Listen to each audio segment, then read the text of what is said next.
What if I told you that the doubt living in your mind is yours, that it was unborn with you, that it was installed, not by truth, not by evidence, but by repetition, by years of hearing what could be done, of seeing others settle, of watching powerful men shrink to fit into small cages, built by fear? What if I told you that every hesitation you've carried, every quiet voice that told you to wait, to hold back, to questions, your own strength was never yours to begin with? It was borrowed, programmed, repeated, but not born, because you, my friend, you were not made to question yourself. You were made to build. You were made to rise. You were made to win, not eventually, not someday, not when everything lines up perfectly, but now. And if you stay with me, not halfway, not half listening but fully, if you breathe these words, speak them aloud, and return to them daily, then something will begin to shift, not in theory, not in imagination, in identity. Because what I'm about to give you is not a motivational talk. It is a reprogramming, a full recalibration of the system that has quietly allowed doubt to lead your steps for far too long, and when it's over, when the last word has been spoken, you will no longer recognize the version of yourself that accepted smallness as fate. Because doubt, as I will show you, is a habit, and habits can be broken. But belief is a decision. Belief is the act of remembering who you were before the world taught you to shrink. And today, we return to that man, the one who knew he was meant for more, the one who didn't wait for proof to take the first step, the one who acted as if victory was inevitable. And let me tell you something, most men never hear that man is still inside. You waiting, watching, wondering when you stop listening to the old voice and start moving like a builder again. So say it with me now. I was not made to doubt. I was made to win. Say it louder. I was not made to question. I was made to decide. Say it until your voice shakes off the dust of hesitation. I do not wait for courage. I move anyway, because today we are not here to play with belief. We are here to make it law. And once you've made a law of the mind, the body, the voice, the results they follow. So stay with me from this first word to the last breath, and let us begin the process of burning doubt out of your identity for good. Let me be very clear, you were not born with doubt. No man is. Doubt is not a natural instinct. It is not hardwired into your soul. It is a condition, a disease of the environment, a mental parasite that grows only when fed, and the world, my friend, is full of feeders. You were born with curiosity, with hunger, with fire. No child comes into this world second-guessing himself. Look at any young boy. He does not wonder if he can walk. He tries. He does not ask if he has permission to explore. He moves, he falls and rises, screams and reaches not. Because he is certain, but because he has unlearned to fear. Yet doubt is not natural. It is taught, it is modeled, it is repeated, and by the time you are grown, you've been told directly or indirectly that your power is dangerous, that your fire must be tamed, that dreaming is for others, not for you. But here is the good news. If doubt was learned, belief can be built. And that building begins with remembering the truth of who you are before the world shaped you. It begins with one small act of rebellion, rejecting the idea that you must be hesitant just because others around you were. Let me show you how this worked in the lives of the men I studied. Henry Ford, for example, was not a man born into advantage. He had no prestigious schooling, no wealthy lineage, and yet he refused to learn doubt. When the world told him his vision for an affordable automobile was madness, he responded with action. His own engineers, men with greater education, told him it was impossible. to build an 8-cylinder engine in a single block. And what did he say? Produce it anyway. Not once, not twice, but every time they returned with failure, Ford said the same words: produce it anyway. That S, not genius. That S, not luck. That S, belief. A belief so firm, so final, that it did unflinch in the face of impossibility. Ford had trained his mind to obey his vision, not his environment. He had unlearned doubt and replaced it with decision, and that decision became law, not just for him, but for the industry he led. Or consider Thomas Edison, who failed not once, not 10 times, but over 10,000 times in pursuit of the electric light. 10,000 failures. 10,000 moments where doubt could have taken the throne. But Edison did unentertain doubt because he had built something stronger: identity. He did unsay, maybe I can. He said, I am the man who will.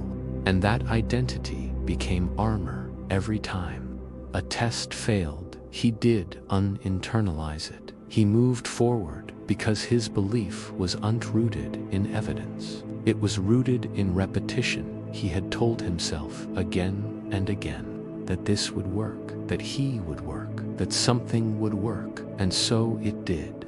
Understand, this belief is not a feeling. It's not something you stumble into. It's not something that floats down from the heavens. When you meditate long enough, it is built the same way a bridge is built, the same way a habit is built, through consistent daily acts of decision and discipline. You choose belief even when you don't feel it. You repeat belief even when your old identity screams otherwise. You walk like the man who knows even when part of you still doubts, until that part no longer has a seat at the table. That's what Andrew Carnegie understood. When I sat with him, when I studied his methods and mindset, I discovered something that changed me forever. Carnegie didn't see belief as optional. He saw it as structural, as foundation. He once told me, if a man does not command his own mind, someone else will. And that's exactly what doubt is: a sign that you've surrendered your authority, not consciously, not deliberately, but over time, in small, subtle ways. You've let doubt set the tone. But that ends now, because now you are awake. Now you know the origin of the doubt you carry. It wasn't born with you, it was given to you. And now you are giving it back. Say this out loud: doubt is not mine. I refuse to carry it. Say it again: I do not live by hesitation. I live by decision. This is how you begin, not by feeling powerful, but by speaking power, by walking with posture that reflects certainty, even before certainty has taken root. Because the subconscious does not obey logic, it obeys repetition. And every time you move like a builder, speak like a leader, act like a winner, you are building belief. The man you were meant to be, he's already in you. He's just waiting for the noise to stop. He's waiting for the command to rise. And this is that moment. Let us now speak of the most powerful moment in any man's life, the moment he makes a decision so clear, so permanent, so final, that the old self can no longer survive.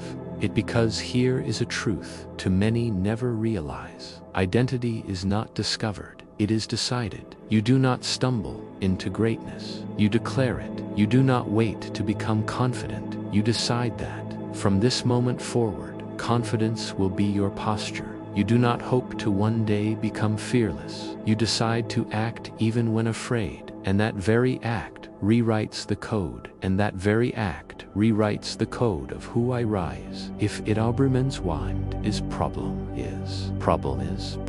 with is, so it ill. Crom and be so is, so is, so I is, so you with it. Give up, God, you back to buy out die. If it to buy to buy to you, I do it by it to big domestic way would I was to buy to foot of you. Most men live inside an identity. They never chose an identity. Built from accidents, from repetition, from fear, from the small opinions of small minds. And because they never consciously declared who they were, they've become a collage of contradictions, powerful in potential, paralyzed in practice. But the greats. I studied the men who carved their names into the history of achievement. They all did one thing first. They decided who they were, not based on circumstances, not based on feelings, but based on vision. Let me take you again to Henry Ford. Before he was a titan of industry, before he revolutionized transportation, Ford made a simple decision. He would build a car for the common man. That was it. A sentence, a commitment, a line in the sand. But once that decision was made, everything changed. He no longer acted as a mechanic. He no longer thought like a worker. He became a builder of machines, of ideas, of a future only he could see. And when the world doubted him, when bankers and engineers and newspapermen mocked his fame, Ford did not bend. Why? Because his identity was decided. He had already chosen who he was. And once a man makes that choice, the world loses its power to define him. Thomas Edison did the same. Do you imagine Edison became an inventor by accident, that the light bulb was a happy fluke? No, he decided long before the world believed in him. He said, I will illuminate the world. And then he began walking toward that vision every single day.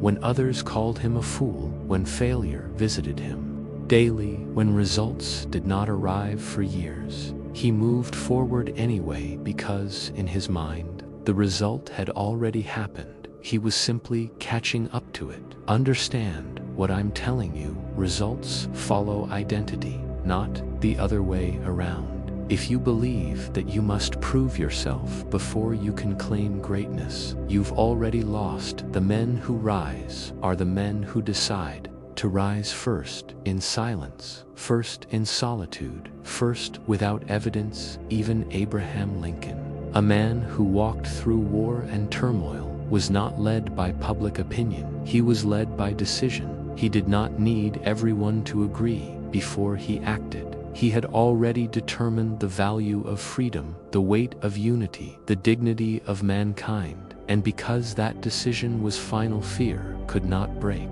him. Now, it is your turn. You must write your identity in stone, not scribble it in sand. Not whisper it with apology. Declare it with apology. Declare it with where you, who are you, who have you had you have done to that decision is made. Doubt will always be also, will always does be key of, with ascent. You will be up of, be of, bad, by of you, if you,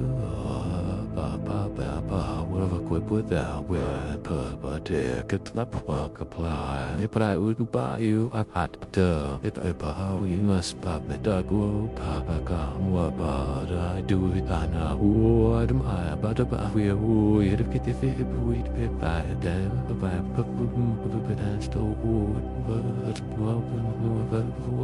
I was to be would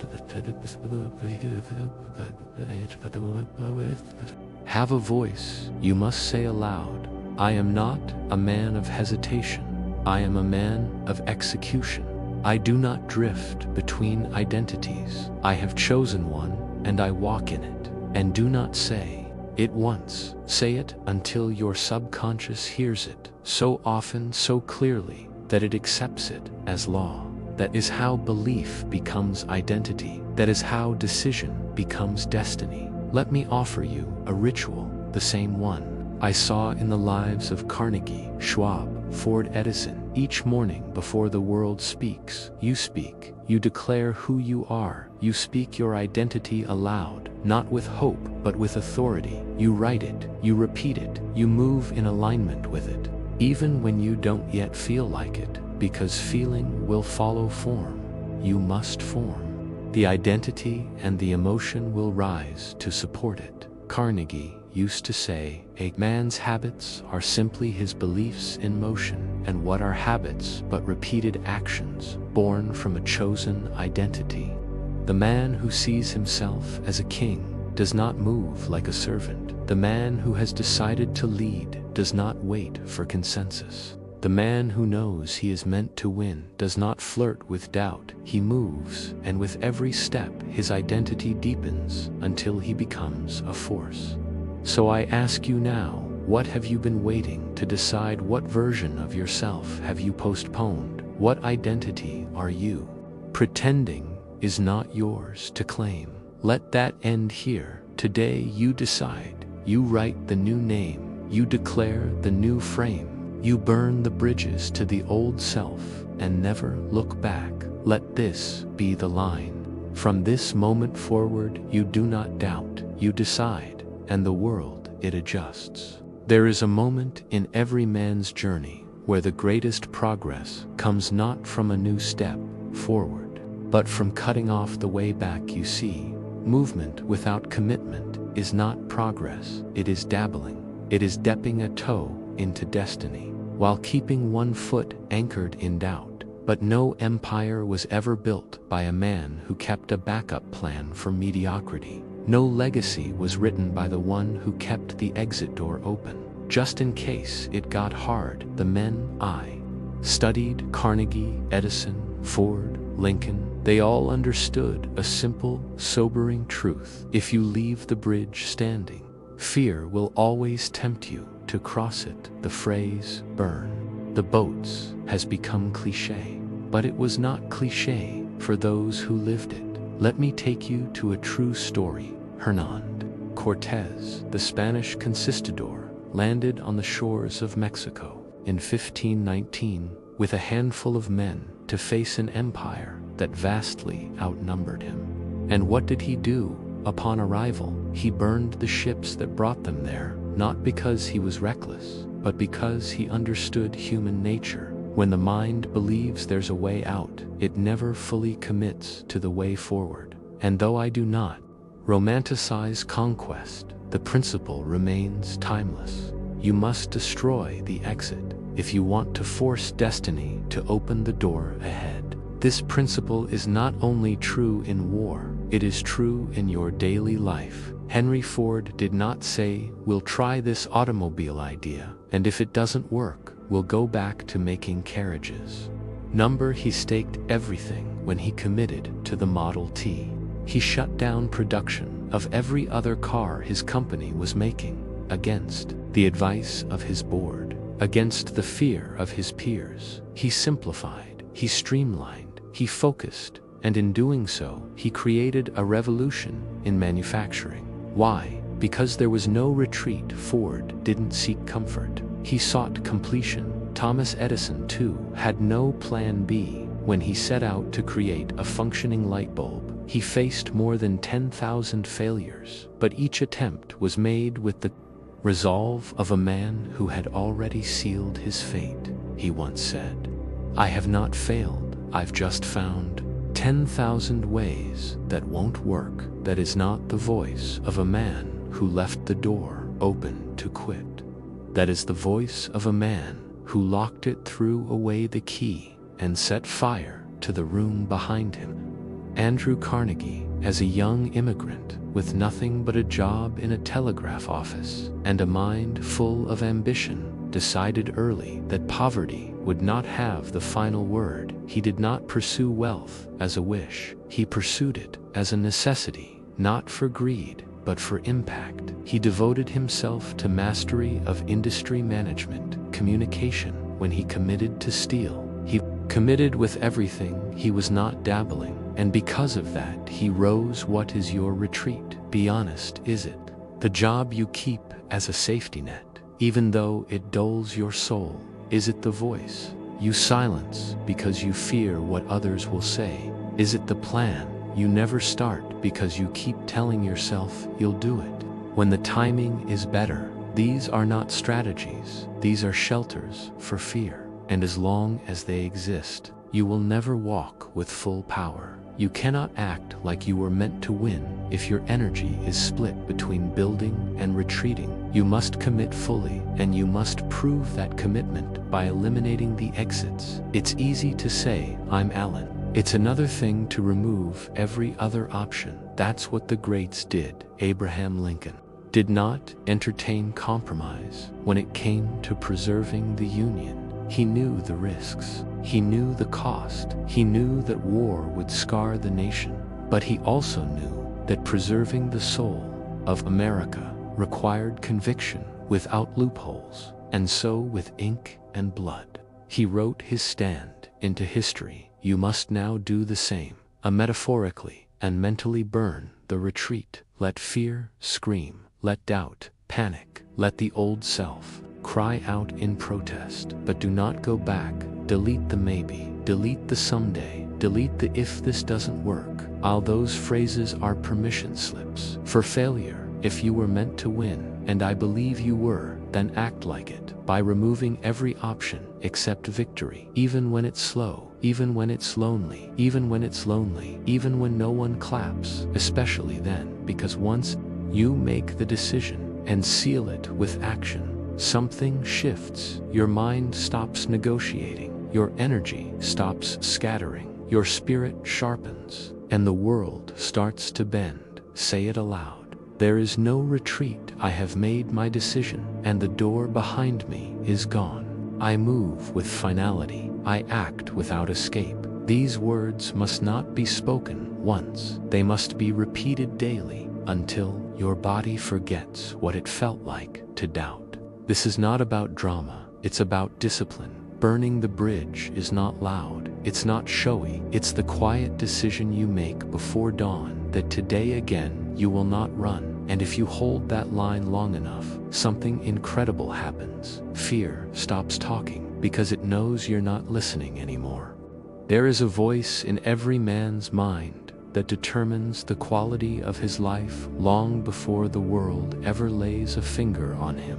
It is the voice that speaks when no one else is around, the one that whispers when the door closes, when the lights are off, when the results don't come, and when the crowd has gone quiet. That voice is not always kind, not always supportive, not always true, but it is always present. And if you do not train it, it will train you. It is a process called auto-suggestion. The deliberate and repeated feeding of the subconscious mind with instructions so clear, so consistent, so emotionally charged that they become identity. The subconscious mind does not reason, it accepts whatever is repeated to it with emotion, and herein lies your greatest threat, or your greatest threat, or your greatest weapon. Let me show you what this means through real lives. When Henry Ford famously said, "Whether you think you can or think you can't, you're right," he wasn't trying to be clever. He was revealing how he built his empire. Ford didn't have the most knowledge. He didn't hold the most degrees. He didn't master every detail of his business, but he trained his inner voice to say one thing over and over: it will be done. And because he repeated that, his subconscious went to work making it reality. But here's the mistake most men make. They speak carelessly to themselves. They allow doubt, hesitation, worry, and worst of all, sarcasm to run on repeat, and they wonder why their progress always stalls. The subconscious mind doesn't understand humor. When you joke about being lazy or failing or being stuck, it hears those thoughts as instructions. It installs them, obeys them, and soon you do too. Thomas Edison, after thousands of failed attempts to create a working light bulb, was asked by a reporter how he kept going. He replied, "I haven't failed, I've just found 10,000 ways that won't work." But understand what that really was. It wasn't just optimism, it was programming. It was a mental script, so strong, so repetitive, that failure could not take root every time. He spoke those words. He trained his inner voice to keep moving forward, and the voice obeyed. Andrew Carnegie, too, was relentless in this discipline. He instructed the young men under his mentorship to write their chief aim and read it aloud every morning and every night. He believed that a man could become unstoppable if he simply repeated the right idea often enough, not whispered, not read, silently spoken. Why? Because the voice you speak becomes the voice you hear, and the voice you hear becomes the voice you believe, and what you believe shapes your world. So let me ask you, what have you been telling yourself when no one's watching and results aren't showing? What do you say? I'm tired. This probably won't work. Maybe I'm not the type. I'm just trying. These are not harmless phrases. They are weapons turned inward, and the more you repeat them, the deeper they sink. But the good news is this: you can change the script. It begins with discipline each morning before the world gives you its version of reality. You must give yourself yours. You must look yourself in the mirror and declare, I act before fear has a voice. I do not drift. I do not drift. I do not drift. I do not delay. I am the kind of man who keeps his word in when one is in one is in my, in with, it is in my, it is so is to with though it is in with it is so is stability give is skin poop of it part of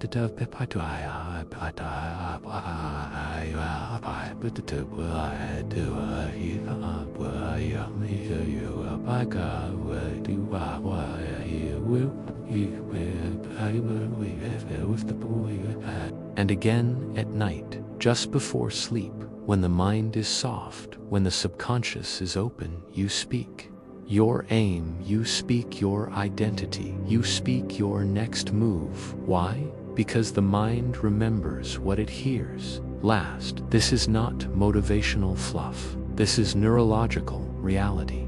It is how the brain wires thought into habit, how the habit becomes instinct, and how instinct becomes destiny. Even Charles M. Schwab, in the height of his industrial leadership, was known for his unmatched optimism. But it wasn't blind. He had trained negative language. He redirected failure when others panicked. Schwab reframed that mental strength didn't come from birth, it came from repetition. You must now create your own script, a handful of phrases spoken with intensity, repeated with conviction, not generic affirmations you found in a book. Your words, your beliefs, written with fire. Let me help you begin. I do not explain my power. I execute it. My actions train my mind to believe. I am not waiting for motivation. I move with discipline. Write them, speak them, repeat them daily. And here's what will happen. The inner voice that once wavered will harden it, will sharpen it, will begin to speak with clarity, even when things feel uncertain. And when that happens, everything changes. You will no longer talk yourself out of action. You will talk yourself into motion. You will no longer entertain excuses. You will interrupt them with new instruction. You will no longer doubt your identity. You will reinforce it with every breath. This right here is how you kill the doubt. You don't wait for it to leave, you drown it. In truth, you replace the old voice. You install a new one, and once the subconscious accepts that new voice as dominant, doubt will knock, and your mind will not even hear it, because the inner voice is too focused, too decisive, too trained to look backward. So, I challenge you, make this speech your ritual, and not just once, but again and again and again. Because repetition is how we become. There comes a moment in every man's life where he must choose.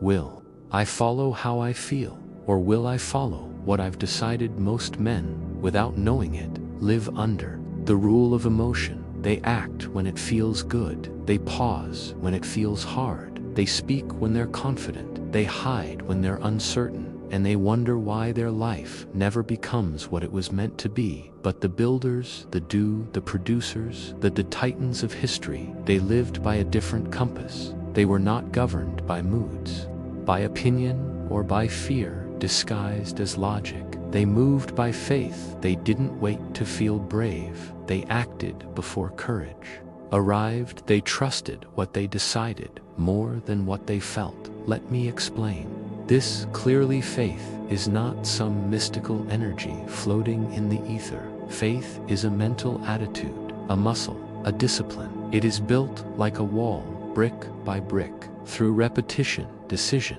and the refusal to waver. And most importantly, faith is a choice you do not need. A reason to believe you choose to believe. And the reason will follow. Henry Ford embodied this. He was told repeatedly by engineers, financiers, and supposed experts that his ideas were impossible, that the public wouldn't want a car, that an 8-cylinder engine in one block couldn't be done. And yet he replied every time with a simple command: build it anyway. Why? Because his belief wasn't based on the external world, it was born inside him. He installed faith through repetition, through forward motion, through refusing to entertain contradiction. Ford didn't always feel strong, but he always led himself like he was. That is the key. You do not need to feel the faith, you need to move like it's already there. Thomas Edison failed thousands of times on his journey to create the electric light, but he was never broken. Why?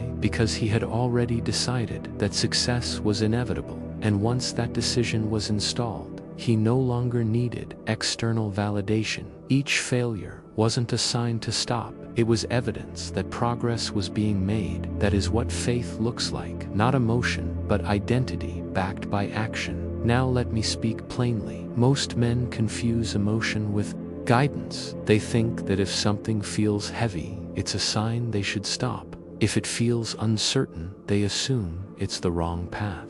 But listen to me. Now discomfort is not a red light, it is the toll you pay to walk the road of greatness. Abraham Lincoln knew this well. He was elected president during a time when the nation was fracturing. His choices would determine not only the fate of the United States, but the fate of slavery. His cabinet was divided, the nation was at war, and the voices around him grew louder and louder with doubt. But Lincoln did not flinch. He wrote the Emancipation Proclamation, not because he felt the support, but because he believed in the mission.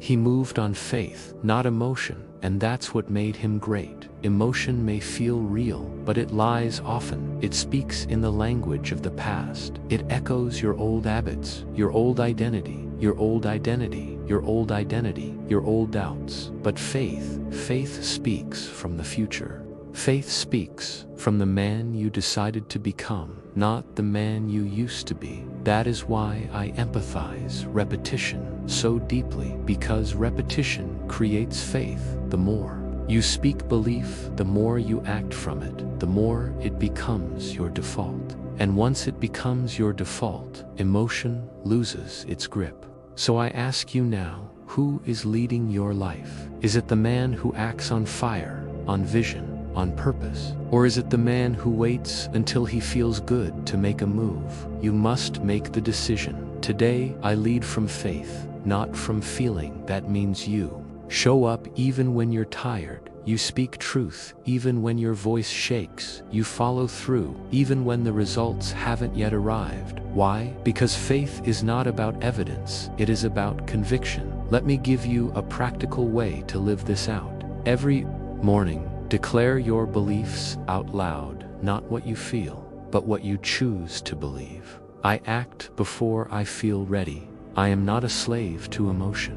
I command emotion. I walk by faith because the man I am becoming is already real. Then move immediately without debate. You build faith, not by thinking about it, but by acting as if it were already yours. And yes, you will feel resistance. Yes, the old thoughts will rise, but they are ghosts. You do not negotiate with ghosts. You replace them with fire. This is the same process Charles M. Schwab used when building the foundations of U.S. Steel. He wasn't always certain of the outcome, but he carried himself with certainty. He knew that people don't follow emotion, they follow conviction, and the only way to carry conviction is to practice it daily. So train yourself to move without needing to feel perfect. Say this now: I do not trust the voice of emotion.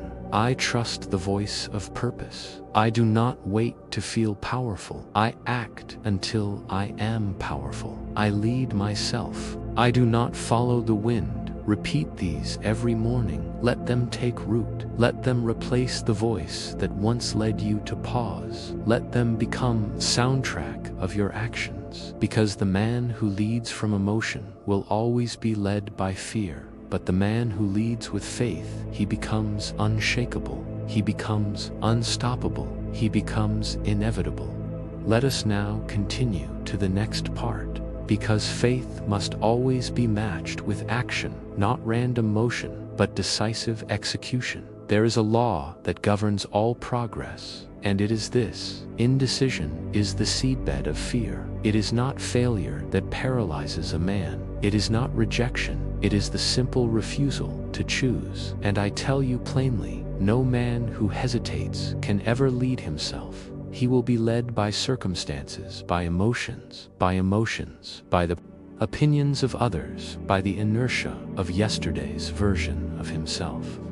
But the man who decides, the man who moves, that man becomes a force. I taught that every successful man I studied had the habit of making decisions quickly and changing them slowly, if at all. I found this in every titan, every mogul, every builder of empires. They did not sit in endless deliberation. They did not require all the facts before they began. They simply decided and let the path reveal itself in motion. Let me show you what that looks like. Through the story of Henry Ford, Ford's engineers once told him flatly that it was impossible to cast an 8-cylinder engine in one solid block. They tried, they failed, they returned, expecting Ford to admit defeat. Instead, he looked at them with certainty and said, "Produce it," and said, "Produce it anyway." Not once, not twice, but repeatedly, until it was done, till it was done. With Tord did not weigh. Wyatt, that was odds. It is so as pal by two, and is can we.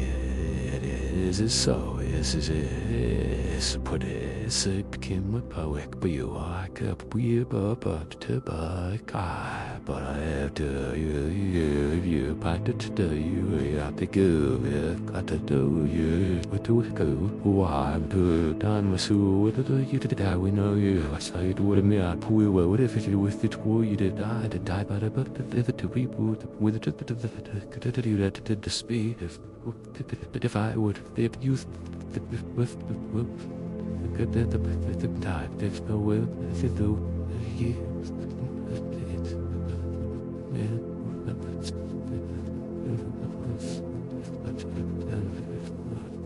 He did not say, "Let's brainstorm alternatives." He decided, and because he decided, the world bent. That's the law.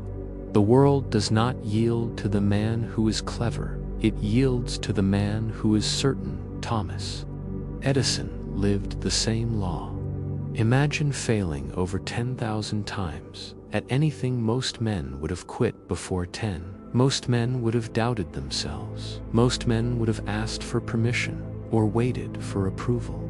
But Edison had already decided, I will invent the light bulb. And because the decision was final, every failure was just another stepping stone. Not because Edison had superhuman endurance, but because he had eliminated the option to stop. You must do the same, and you must stop leaving back doors open. You must stop leaving back doors open. You must stop entertaining maybe. You must stop debating your own destiny. Decide, and once you do move, even if you don't know the full path, even if your voice shakes, even if your hands tremble, because clarity is not found in stillness. It is forged in movement. Charles M. Schwab, when he was chosen to lead U.S. Steel, was not the oldest or the most experienced, but he made decisions quickly. He moved decisively when asked by Andrew Carnegie to take the reins of a massive industrial consolidation. Schwab didn't ask for time.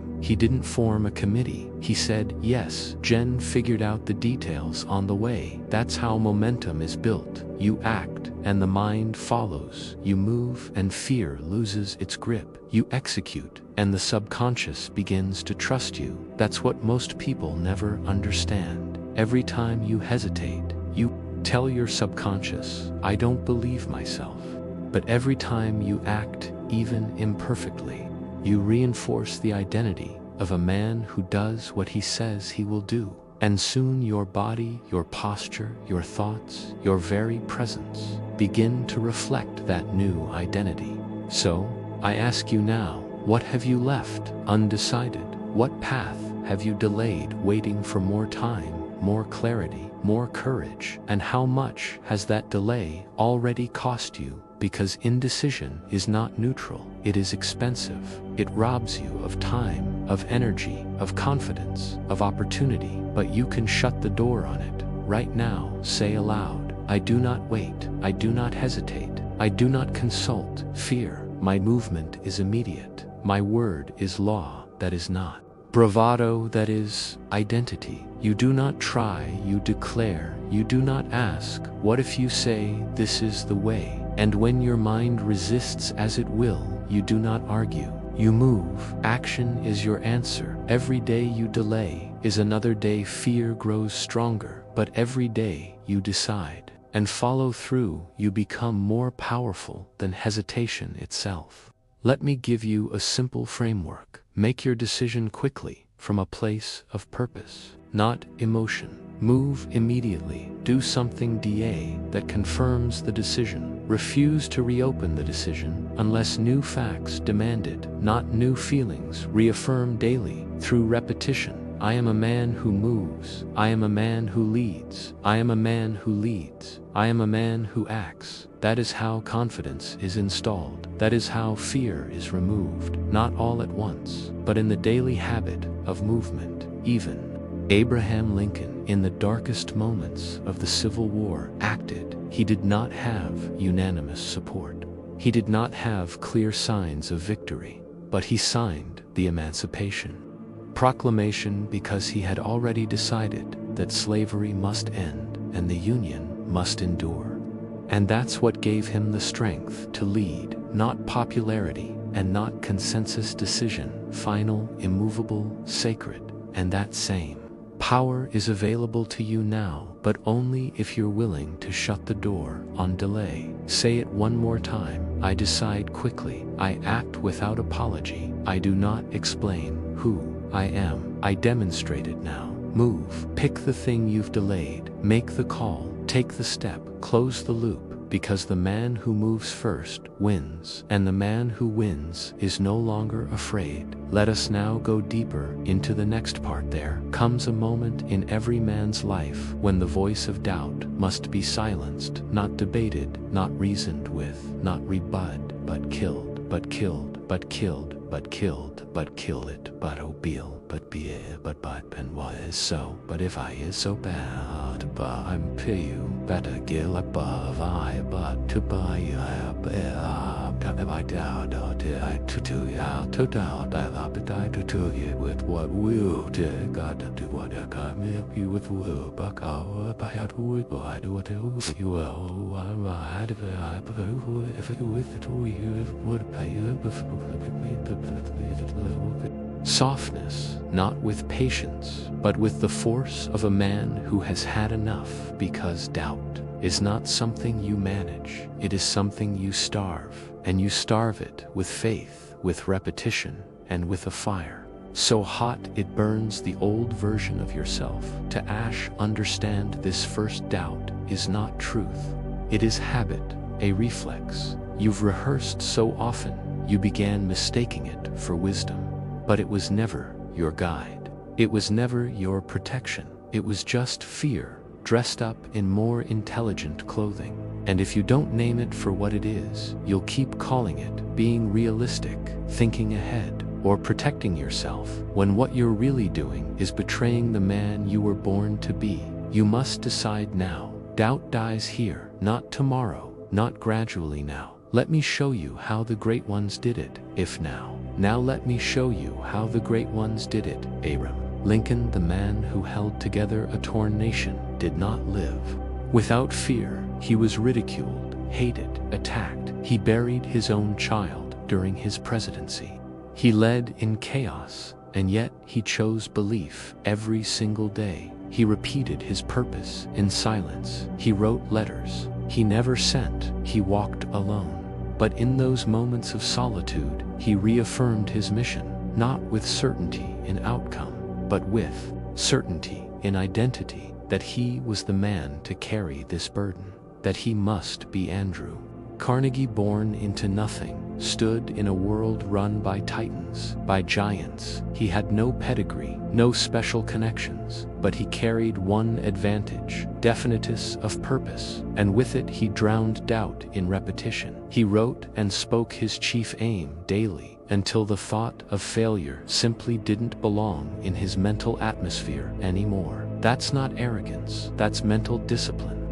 That's how a boy from a telegraph office became the richest man in the world. Henry Ford faced endless waves of opposition from the press, from engineers, from the government, but none of their doubt ever entered his system. Why? Because his internal repetition was louder than their external noise. He told himself what was possible over and over again, until that belief hardened into steel. And that steel built empires. You are not different. The only thing separating you from those men is what you allow to repeat inside your own mind. And I say again, doubt is not real. It is a shadow, a recording, a loop playing on repeat in a man who forgot to change the track. So you must now overwrite it, not with positivity, not with hope, but with identity. Speak this aloud, with a doubt, with identity. Speak this aloud: I do not argue with doubt. I do not lot fear. What pray to not let you not with the spree. You is so is so is to be pious appear cock up with do that but to do what I do with do you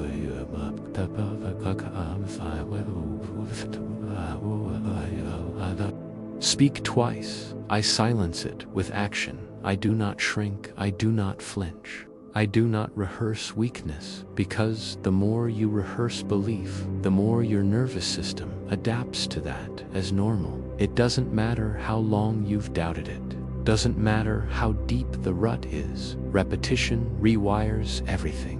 But here is what you must understand. Doubt will not die gently. It is an addiction, and it will fight for its life. It will whisper again in the quiet hours, in the moments of fatigue, in the pauses between progress, and when it does, you do not engage. You return to your script. You return to your command. You return to the truth you are now installing. I do not live in hesitation. I move in hesitation. I move in fire. My belief is louder than my fear. My repetition is my weapon. Let this next line burn into your chest. You are no longer allowed to be the man who doubts he is gone, buried. We do not negotiate with his voice. We do not make room for his excuses. We do not check in on him when times get hard.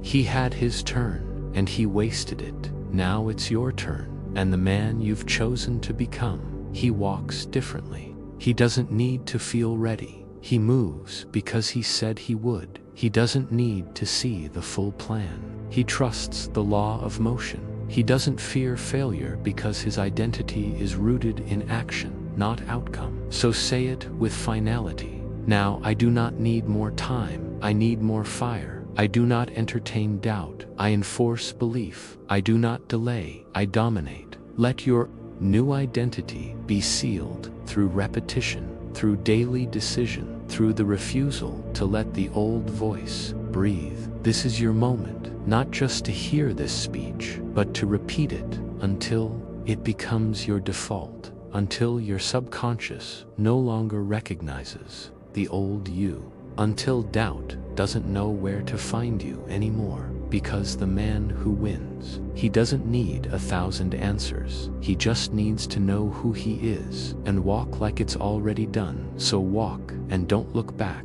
The man you used to be, he's not coming with you let him die in silence, and let the man of fire rise in his place. Let us end here, not with applause, but with command. Repeat this speech, repeat your belief, repeat your identity, until the old self cannot survive.